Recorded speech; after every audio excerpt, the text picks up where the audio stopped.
ከአንቺ ጋር ልጅ አለ። በቃ እዚህ ባለ ደስተኛ ምንም ሆሮ ቢያሳስብ እሱ ውሸት ነው ለካ። ሄሉ መንታ መንታውን ነው ሰጥክ ልጅ አለ የፈለከው ብለሃለች። እንግዲህ ያው ሄሉ ለክብሯ ሳትጨነቅ፣ ለቤተሰቧ ሳትጨነቅ፣ ለነገ ህይወቷ ሳታስብ ለፍቅር በዚህ ደረጃ እንግዲህ ዝቅ ብላ፣ አንተ ደግሞ 5 ደቂቃ ለሚሆነው ልጅ ማለት ነው እና የፍቅር መስዋዕትነት ነው የከፈለችው በዚህ ደረጃ ማለት ነው። እንግዲህ ምን ይጠበስልክ? ምን ይሁን ነው የምትላት? ምን በቃ ለአንተ ስለምትወድ ነው። አሁን አንተ የምትወዳት ከሆነ የምታፈቅራት ከሆነ እኮ ይሄ ለአንተ ቀላል እኮ ነው። ከሉል ጋር አየሁሽ ብላ አይደል ይሁን ነገር ያደረከለው። ያንተስ በስተጀርባ ያለው ነገር። ስለዚህ አንተንም ማሰብ አለብህ እና እንደ ዛሬ ስቄ ማላቅ ብቻ በደስታም ተደስቻለሁ።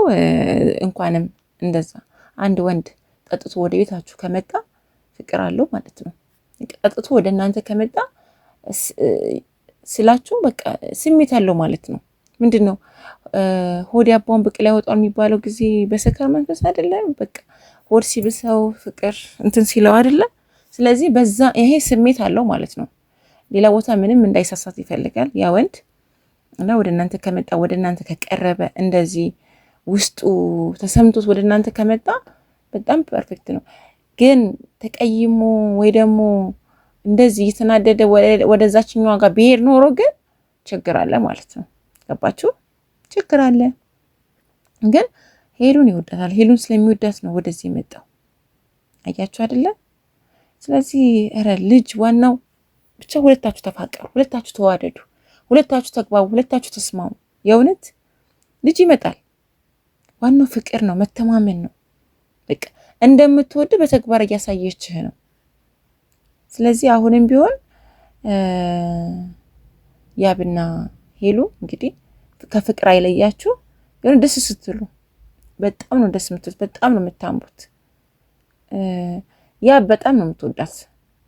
ያው ተናድጄብሽ ነው ምናምን ሊሆን ይችላል፣ ግን ትወዳሃለክ። ገባ? ስለምትወዳትም ነው ቤቷን አንኳኩተህ በዛ በሌሊት የመጣኸው። በቃ ስለምትወዳት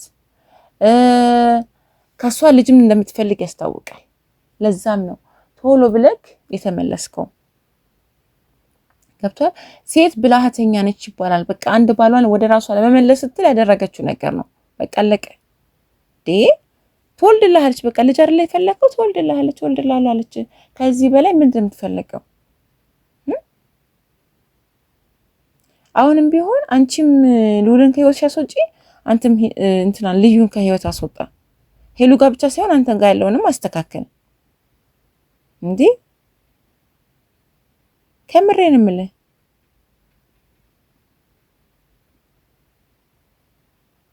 ስለዚህ እንደዛ ማድረግ ያለባችሁ።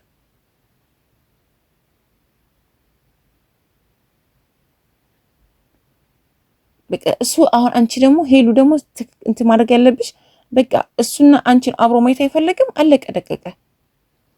አብሮሽ ማየት አይፈልግም። በቃ ልጅን ዞር አድርጊ። እንዴ ከምትወጂ ይበልጥብሻል። እንደዚህ ከመሆን ይበልጥብሻል። ዋጋ እየከፈልሽ እኮ ነው። አንድ ወንድ ልጅ ይቅርታ እስኪያደርግልሽ የምታየው መከራ ከባድ ነው። ይሄ ባህሪያቸው ነው። የሆነ መላ ፈጥረሽ ወደ ራስሽ እስክታመጫቸው ድረስ በጣም ከባድ ነው። አንቺን ይቅርታ ማለት ይሻላል እሱን ይቅርታ ከምትዩ። ስለዚህ እባክሽን የሚልሽን ስሚ።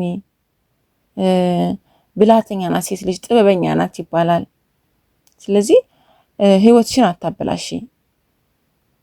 በቃ አላደረግሽም። አዎ፣ ግን በቃ ከምንም በላይ ከሱ ጋር ማየት አይፈልግም። አታድርጊ እንዴ! ይሄ እኮ በቃ ህይወት ቀልድ አይደለም። እንዲህ ይሆንሽ ገባሽ? ስለዚህ አሁንም ተረጋግተሽ አስረጂው። በቃ ምንም እንዳላደረግሽ ተረጋግተሽ አስረጂው። ከዚህ በኋላ ምንም ነገር እንደማይፈጠር አስረጂው።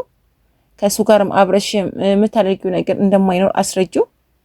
በቃ እንዴ ይሄን ያህል ደግሞ አንተ ደግሞ ለይቅርታም ችክ ማለት ይሄን ያህል ማለት ይደብራል የእውነት። በቃ ተታረቃት እንዴ! ይሄን ያህል ምን አደረገች? ገብቷል?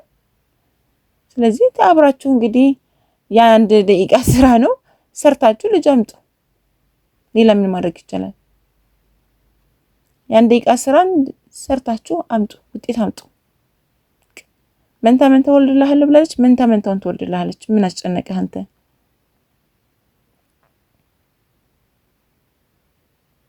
አንዳንዶቻችሁ ደግሞ ኧረ ሄሉ ሊበቀልሽ ነው፣ ትላንት እኮ ዘቶብሽ ነበር የሄደው፣ ተረጋጊ፣ እንደዛ አይገባሽም ምናምን።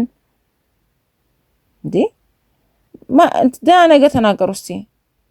ሽማግሌ ልኮ ሊያገባት ያላት ሴት እኮ ነች። እሷም በፍቅር የወደቀች ሴት ነች። በቃ እሷ ችግሯ ምንድነው? ከሉል መራቅ አለባት፣ እሱም ከዛች መራቅ አለበት። ከዛ ሁለቱ ቤታቸው መመስረት አለባቸው። ሶስተኛ ወገን በሁለቱም በኩል እየገባ ቤታቸውን ባይበጠብጥ ጥሩ ነው። ፊት ባይሰጡት ጥሩ ነው እንትናቸው። እንዴ ትወዳለች፣ አንተ አትወዳትም? አንተ ተፈቅራትም? አንተ ማጣት አትፈልግም እችልች እንደው። ስለዚህ መረጋጋት አለብን። በቃ ተረጋግተሽ አስረጂው፣ የሚፈልገው ነገር አድርጊ። አሁን ዛሬ ኮሜንታተሮች ራሱ በጣም ደስ ብሏቸዋል። በቃ አብራችሁ መሆናችሁ። እንዴ ያ እባክህን፣ እሷም ትወዳለች፣ እባክህን ወንድሜ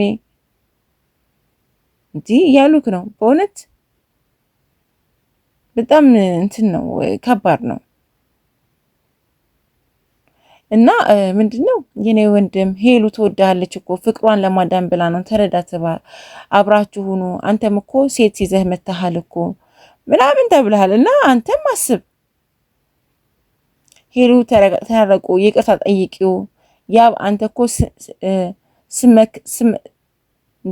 ስመሰክር አልነበረ መጠጥ አጠጡ እያልክ በቃ አንድ ላይ ትሁኑና ውለዱ።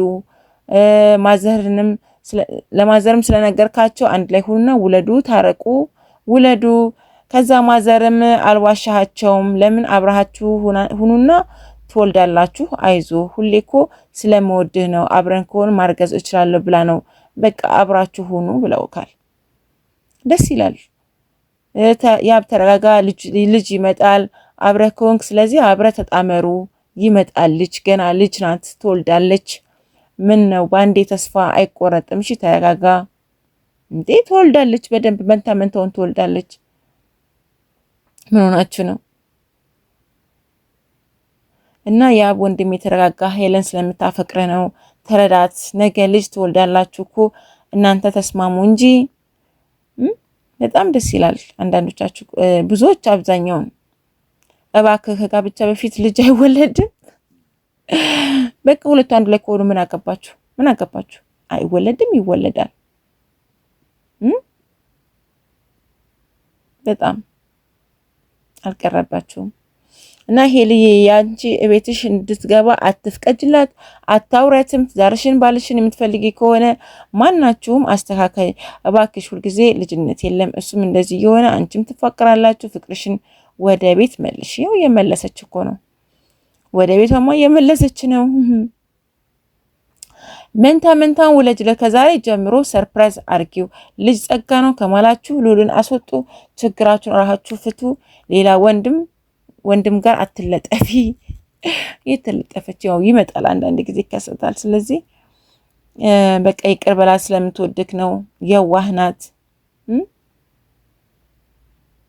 በቃ ስለዚህ እባካችሁ ታረቁ፣ አብራችሁ ሁኑ። እንግዲህ ልጅ ትወልድ ይሆን የሚለውን ነገር አብረን እናያለን። ዛሬ እንግዲህ አብረው ተኝተዋል ስላላችሁ በቃ ቻው።